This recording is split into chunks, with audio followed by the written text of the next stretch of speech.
Hi hello friends, എല്ലാവർക്കും പുതിയൊരു വീഡിയോയിലേക്ക് നമസ്കാരം. അപ്പൊ നമ്മൾ ഇന്ന് ഡിസ്കസ് ചെയ്യാൻ പോകുന്ന 5ാം ക്ലാസ്സിന്റെ ചാപ്റ്റർ 2 ആണ്. ഭക്ഷണവും മനുഷ്യരും എന്ന് പറഞ്ഞ ചാപ്റ്റർ ആണ്. നമ്മൾ കഴിഞ്ഞ വീഡിയോയിൽ 5ാം ക്ലാസ്സിന്റെ ചാപ്റ്റർ 1 ഡിസ്കസ് ചെയ്തിട്ടിരുന്നു. അത് എല്ലാവർക്കും മനസ്സിലായെന്ന് കരുതുന്നു. അപ്പൊ നമുക്ക് ചാപ്റ്റർ 2ലേക്ക് കടക്കാം. നോക്കി, ഒന്നാമത്തെ ക്വസ്റ്റ്യൻ, മനുഷ്യരോട് ആദ്യം ഇണങ്ങിയതും മനുഷ്യൻ ആദ്യം ഇണക്കി വളർത്തിയതുമായ മൃഗം ഏതാണെന്നാണ് ചോദിച്ചിരിക്കുന്നത്. ആടാണോ, നായയാണോ, പശുവാണോ, അണ്ണാനാണോ? ആരാണ്? അതെ, ഓപ്ഷൻ ബി നായയാണ്. നായയാണ് മനുഷ്യരോട് ആദ്യം ഇണങ്ങിയതും മനുഷ്യൻ ആദ്യം ഇണക്കി വളർത്താൻ ആരംഭിച്ചതുമായ മൃഗം നായയാണ്. ഇനി കമ്പ്, കല്ല്, എല്ല്, കൊമ്പ് എന്നിവയായിരുന്നു മനുഷ്യന്റെ ആദ്യകാല കാർഷിക ഉപകരണങ്ങൾ. കമ്പ്, കല്ല്, എല്ല്, കൊമ്പ് എന്നൊക്കെയായിരുന്നു മനുഷ്യന്റെ ആദ്യകാല കാർഷിക ഉപകരണങ്ങൾ. ശരിയാണോ തെറ്റാണോ? അതെ, ശരിയാണ് അല്ലെ? ശരിയാണ്. ഇനി മൂന്നാമത്തെ ക്വസ്റ്റ്യൻ, കൃഷി പുരോഗമിച്ചതോടെ ആദിമ മനുഷ്യൻ ആവശ്യമായവയെ ഉപയോഗിച്ചതിന് ശേഷം ബാക്കിയായവ എന്താ സൂക്ഷിച്ചു വെക്കാൻ തുടങ്ങി. ഇത് ശരിയാണോ തെറ്റാണോ? കൃഷി പുരോഗമിച്ചതിന് ശേഷം ആദിമ മനുഷ്യൻ എന്ത് ചെയ്തു? ആവശ്യമായത് ഉപയോഗിച്ചതിന് ശേഷം ബാക്കിയായവ സൂക്ഷിച്ചു വെക്കാൻ തുടങ്ങി. ശരിയാണ് അല്ലെ? ശരിയാണ്. ബാക്കിയായവ സൂക്ഷിച്ചു വെക്കാൻ തുടങ്ങി. ശരിയാണ്. നാലാമത്തെ ക്വസ്റ്റ്യൻ, റോമക്കാര്, ചൈനക്കാര്, അറബികള്, പേർഷ്യര്, ജൂതര് എന്നിവരായിരുന്നു പ്രധാനമായും കൈമാറ്റം നിലനിന്നിരുന്നത്. റോമക്കാര്, ചൈനക്കാര്, അറബികള്, പേർഷ്യര്, ജൂതര് എന്നിവരായിരുന്നു പ്രധാനമായും കൈമാറ്റം നിലനിന്നിരുന്നത്. ശരിയാണോ തെറ്റാണോ? അതെ, ശരിയാണ് അല്ലെ? ഇവരൊക്കെയാണ് പ്രധാനമായും കൈമാറ്റം നിന്നത്. റോമക്കാര്, ചൈനക്കാര്, അറബികള്, പേർഷ്യര്, ജൂതര്. ഓക്കെ, അടുത്ത കറുത്ത പൊന്ന് എന്നറിയപ്പെടുന്ന എന്താണ്? ഏലമാണോ, കുരുമുളകാണോ, കറുവപ്പട്ടയാണോ, ഗ്രാമ്പുവാണോ? കറുത്ത പൊന്ന് എന്നറിയപ്പെട്ട ഏതാണ്? അതെ, കുരുമുളകാണ് അല്ലെ? എല്ലാവർക്കും അറിയാം, കുരുമുളകാണ് കറുത്ത പൊന്ന് എന്ന് അറിയപ്പെടുന്നത്. ഇനി ആറാമത്തെ, ലോക ഭക്ഷ്യദിനം എന്നാണ്? ഒക്ടോബർ 12 ആണോ, ഒക്ടോബർ 16 ആണോ, സെപ്റ്റംബർ 16 ആണോ, ഒക്ടോബർ 2 ആണോ? ലോക ഭക്ഷ്യദിനം എന്താണ്? ലോക ഭക്ഷ്യദിനം എന്നാണ്? അതെ, ഒക്ടോബർ 16 ആണ് അല്ലെ? ലോക ഭക്ഷ്യദിനം ഒക്ടോബർ 16 ആണ്. ഇനി ആദിമ മനുഷ്യരെ സമ്പാദനത്തിനായി മറ്റു മാർഗങ്ങൾ കണ്ടെത്താൻ പ്രേരിപ്പിച്ച ഘടകങ്ങൾ എന്തൊക്കെയാണ്? ഭക്ഷണം സമ്പാദിക്കാൻ അല്ലെങ്കിൽ ഭക്ഷണ സമ്പാദനത്തിനായി മറ്റു മാർഗങ്ങൾ കണ്ടെത്താൻ പ്രേരിപ്പിച്ച ഘടകങ്ങൾ എന്തൊക്കെയാണ്? ഭക്ഷണത്തിന്റെ ലഭ്യതക്കുറവ്, ജനസംഖ്യ വർധനവ്, പരിസ്ഥിതിയിൽ ഉണ്ടാകുന്ന മാറ്റങ്ങൾ, ഇവയെല്ലാം. ഏതാണ്? അതെ, ഓപ്ഷൻ ഡി, ഇവയെല്ലാമാണ് അല്ലെ? എന്താണ്? ഭക്ഷണം ലഭ്യതക്കുറവുകൊണ്ട്, ജനസംഖ്യ വർധനവ് ഉണ്ടായതുകൊണ്ട്, പരിസ്ഥിതിയിൽ മാറ്റങ്ങൾ ഉണ്ടായതുകൊണ്ടാണ് ഈ ഭക്ഷണ എന്താണ് സമ്പാദനത്തിനായിട്ട് മറ്റു മാർഗങ്ങൾ കണ്ടെത്താൻ വേണ്ടിയിട്ട് ആദിമ മനുഷ്യനെ പ്രേരിപ്പിച്ചത്. ഇനി എട്ടാമത്തെ ക്വസ്റ്റ്യൻ, പ്രാചീന ഇന്ത്യയിൽ നിലവിൽ വന്നിരുന്ന നദീതട സംസ്കാരം ഏതായിരുന്നു? യമുനയാണോ, ഗംഗയാണോ, സിന്ധു ആണോ, ബ്രഹ്മപുത്രയാണോ? ഏത് നദീതട സംസ്കാരമായിരുന്നു പ്രാചീന ഇന്ത്യയിൽ നിലവിൽ വന്നിരുന്നത്? അല്ലെങ്കിൽ നിലനിന്നിരുന്നത്? അതെ, ഓപ്ഷൻ സി, സിന്ധു നദീതട സംസ്കാരമായിരുന്നു ആ സമയത്ത് നിലനിന്നിരുന്നത്. ഒമ്പതാമത്തെ ക്വസ്റ്റ്യൻ, സിന്ധു നദീതട സംസ്കാരം അഥവാ ഹാരപ്പൻ സംസ്കാരത്തിൽ നിലനിന്നിരുന്ന പ്രധാന സവിശേഷത ധാന്യപുര എന്ന് പറയുന്നു. ശരിയാണോ തെറ്റാണോ?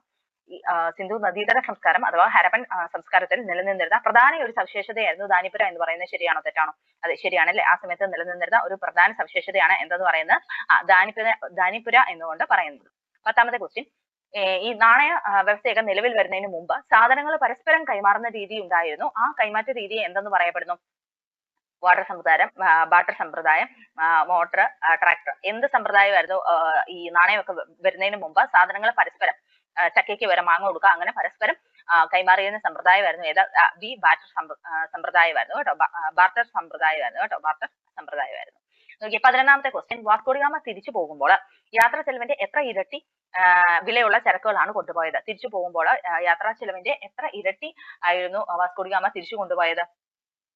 തിരിച്ചു പോകുമ്പോൾ എത്രയായിരുന്നു കൊണ്ടുപോയത്? 60. അതെ, 60 ഇരട്ടിയായിരുന്നു കൊണ്ടുപോയത്. ബി, ഓപ്ഷൻ ബി ആണ് ഉത്തരം. എത്രയായിരുന്നു? 60 ഇരട്ടിയായിരുന്നു കൊണ്ടുപോയത്. 60 ഇരട്ടി.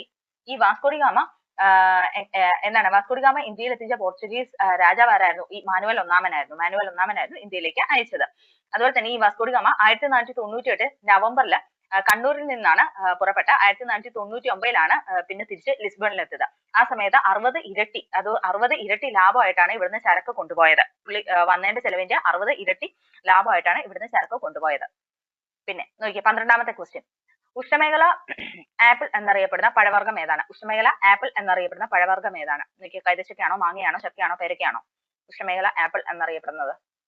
അതെ, ഓപ്ഷൻ ഡി, പേരയ്ക്കാണ് ഉത്തരം കേട്ടോ. ഉഷ്ണമേഖല ആപ്പിൾ എന്നറിയപ്പെടുന്നത്.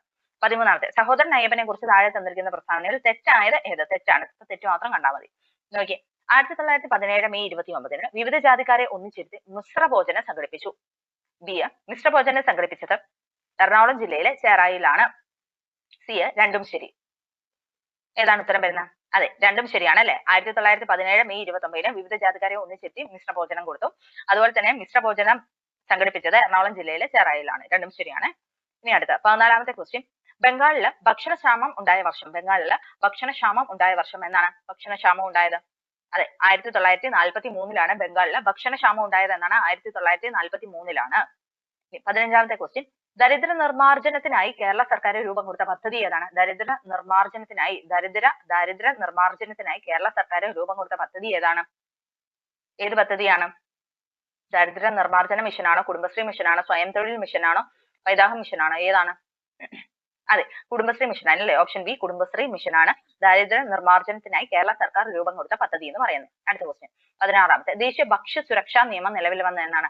ദേശീയ ഭക്ഷ്യ സുരക്ഷാ നിയമം നിലവിൽ വന്ന എന്നാണ്? 2010 ആണോ, 2009 ആണോ, 5 ആണോ, 13 ആണോ? ഭക്ഷ്യ സുരക്ഷ 2013 ആണ് ദേശീയ ഭക്ഷ്യ സുരക്ഷാ നിയമം നിലവിൽ വന്ന 2013 ആണ്. നോക്കിയ അടുത്ത ക്വസ്റ്റ്യൻ 17, ചെറുധാന്യങ്ങളുടെ ഉപഭോഗവും അതുപോലെ തന്നെ ഉൽപാദനവും വർദ്ധിപ്പിക്കുക എന്ന ലക്ഷ്യത്തോടെ ഐക്യരാഷ്ട്ര സംഘടന ചെറുധാന്യ വർഷമായി തിരഞ്ഞെടുത്ത വർഷം എന്നാണ്? ഐക്യരാഷ്ട്ര സംഘടന ചെറുധാന്യ വർഷമായി തിരഞ്ഞെടുത്ത വർഷം എന്നാണ്? 13 ആണോ, 2024 ആണോ, 2023 ആണോ, 22 ആണോ? അതെ, ഓപ്ഷൻ സി 2023 ആണ് UN എന്താണ് ചെറുധാന്യ വർഷമായി തിരഞ്ഞെടുക്കപ്പെട്ടത്.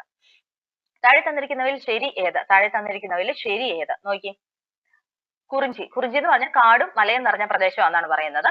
മുല്ലൈ എന്ന് പറയുന്ന പുൽമേടുകളാന്ന് പറയുന്നു. പാലൈ എന്ന് പറയുന്ന വരണ്ട പ്രദേശമാണെന്ന് പറഞ്ഞു. മരുതം എന്ന് പറയുന്ന ചതുപ്പ് അല്ലെങ്കിൽ വയൽ പ്രദേശമാണെന്ന് പറയുന്നു. നെയ്തൽ എന്ന് പറയുന്ന തീരപ്രദേശമാണെന്ന് പറയുന്നു. പിന്നെ എല്ലാം ശരി. ഇതിൽ ഏതാണ്? അതെ, എല്ലാം ശരിയാണ് അല്ലെ? എല്ലാം ശരിയാണ്. നോക്കി, കുറിഞ്ചി എന്ന് പറയുന്നത് എന്താണ്? കാടും മലയും നിറഞ്ഞ പ്രദേശമാണ് കുറിഞ്ചി. നമ്മള് മറ്റേ കുറിഞ്ചി ഇല്ലേ, നമ്മുടെ ഈ കുറിഞ്ചി മുല്ലയൊക്കെ, അതായത് നീലക്കുറിഞ്ചിയൊക്കെ ഇല്ലേ, അപ്പം അതൊക്കെ ഓർത്താൽ മതി. കാടും മലയൊക്കെ അല്ലേ അത് കാണുന്നത്. അപ്പൊ കാടും മലയും നിറഞ്ഞ പ്രദേശം. പിന്നെ മുല്ലൈ എന്താണ്? പുൽമേടുകളാണ്. മുല്ലൈ കുറ്റിമുല്ല ഓർത്താൽ മതി. അപ്പൊ പുൽമേടുകളാണ്. ഇനി പാലയാണെങ്കിലോ പാലൈ വരണ്ട പ്രദേശമാണ് പാലൈ. മരുതമാണെങ്കിലോ ചതുപ്പ് വയൽ പ്രദേശമൊക്കെയാണ്. അതുപോലെ തന്നെ നെയ്തൽ എന്താണ്? നെയ്തൽ എന്ന് പറഞ്ഞാൽ തീരപ്രദേശമാണെന്ന് നോക്കുക. ഓക്കെ, നെയ്തൽ എന്ന് പറഞ്ഞാൽ നെയ്മീൻ ഓർത്താൽ മതി. അപ്പൊ മീന് തീരപ്രദേശം, അങ്ങനെ ഓർക്കാം. നെയ്തൽ എന്ന് പറഞ്ഞാൽ തീരപ്രദേശം. എല്ലാം ശരിയാണ്. ഇനി സുഗന്ധ വ്യഞ്ജനങ്ങളുടെ രാജാവ് എന്നറിയപ്പെടുന്ന ഏതാണ്? സുഗന്ധ വ്യഞ്ജനങ്ങളുടെ രാജാവ് എന്നറിയപ്പെടുന്ന ഏലം, ഗ്രാമ്പു, കുരുമുളക്, കറുവപ്പട്ട ഏതാണ്? അതെ, ഓപ്ഷൻ സി കുരുമുളകാണ് സുഗന്ധ വ്യഞ്ജനങ്ങളുടെ രാജാവ് എന്നറിയപ്പെടുന്നത്. 20ാമത്തെ നോക്കി, കുറച്ച് സ്റ്റേറ്റ്മെന്റ് ആണ് തന്നിരിക്കുന്നത്. നോക്കി, ഒന്നാമത്തെ സ്റ്റേറ്റ്മെന്റ് പറയുന്നത് കശുവണ്ടിയുടെ ജന്മദേശം ബ്രസീലാണ്, ഉരുളക്കിഴങ്ങിന്റെ ജന്മദേശം പെറു ആണ്, പപ്പായയുടെ ജന്മദേശം അമേരിക്കയാണ്. എല്ലാം ശരി, എല്ലാം തെറ്റ്. നോക്കി, കശുവണ്ടിയുടെ ജന്മദേശം ബ്രസീലാണ്, ഉരുളക്കിഴങ്ങിന്റെ ജന്മദേശം പെറു ആണ്, പപ്പായയുടെ ജന്മദേശം അമേരിക്കയാണ്. എന്താണ്? അതെ, എല്ലാം ശരിയായല്ലേ? എല്ലാം ശരിയാണ്. നോക്കി, കശുവണ്ടിയുടെ ജന്മദേശം എവിടാണ്? ബ്രസീലാണ്. ഉരുളക്കിഴങ്ങാണെങ്കിലോ പെറു ആണ്. പപ്പായ എവിടുന്ന? പപ്പായ അമേരിക്കയാണ്. അമേരിക്ക ഓർത്തിരിക്കുക കേട്ടോ. അപ്പം ഇത്രയൊക്കെ ഉള്ളൂ ഇതിന്റെ കൂട്ടത്തിൽ പറയാന്. പിന്നെ പപ്പായ കറക്റ്റ് ആയിട്ട് ചോദിക്കുകയാണെങ്കിൽ അമേരിക്ക, മെക്സിക്കോ എന്ന് പറയണം കേട്ടോ. മെക്സിക്കോ. പേരക്കായും അതുപോലെ തന്നെ മെക്സിക്കോ ആണ്. പിന്നെ കൈതച്ചക്കയും ബ്രസീലാണ് വരുന്നത്. കൈതച്ചക്കയും കശുവണ്ടി എവിടെയാണെന്നാണ്? ബ്രസീലിൽ നിന്നാണ്. പിന്നെ മരച്ചീനി ആണെങ്കിലോ? മരച്ചീനിയും അമേരിക്കയാണ്. പിന്നെ ഉരുളക്കിഴങ്ങും എവിടെ നിന്നാണ്? ഉരുളക്കിഴങ്ങ് നമ്മൾ പറഞ്ഞാൽ പെറുവാണ്. അത്രയും കാര്യങ്ങളൊന്നും ഓർത്തിരിക്കുക. ഇത്രയും ഒക്കെ ഉള്ളൂ ഈ ചാപ്റ്ററിൽ നിന്ന്. അപ്പം ഈ ചാപ്റ്ററിൽ ഇപ്പൊ 20 ക്വസ്റ്റ്യൻ ഞാൻ ഇട്ടിട്ടുണ്ട്. പിന്നെ ഇനി നമുക്ക് അടുത്ത 5ാം ക്ലാസ്സിന്റെ അടുത്ത ചാപ്റ്ററുമായിട്ട് നമുക്ക് കാണാം. പിന്നെ 5 ഫുള്ള് കഴിഞ്ഞിട്ട് 6ാം ക്ലാസ് ഇടണോ അതോ നേരെ 10ലോട്ട് പോകണോ എങ്ങനെയാണെന്ന് വെച്ചാൽ നിങ്ങൾ കമന്റ് ചെയ്യുക. ക്ലാസ് ഇഷ്ടപ്പെട്ടാൽ ലൈക്ക് ചെയ്യുക, ഷെയർ ചെയ്യുക, സബ്സ്ക്രൈബ് ചെയ്യുക. അപ്പൊ നമുക്ക് വീണ്ടും അടുത്ത ക്ലാസ്സിൽ കാണാം. Tata, bye bye.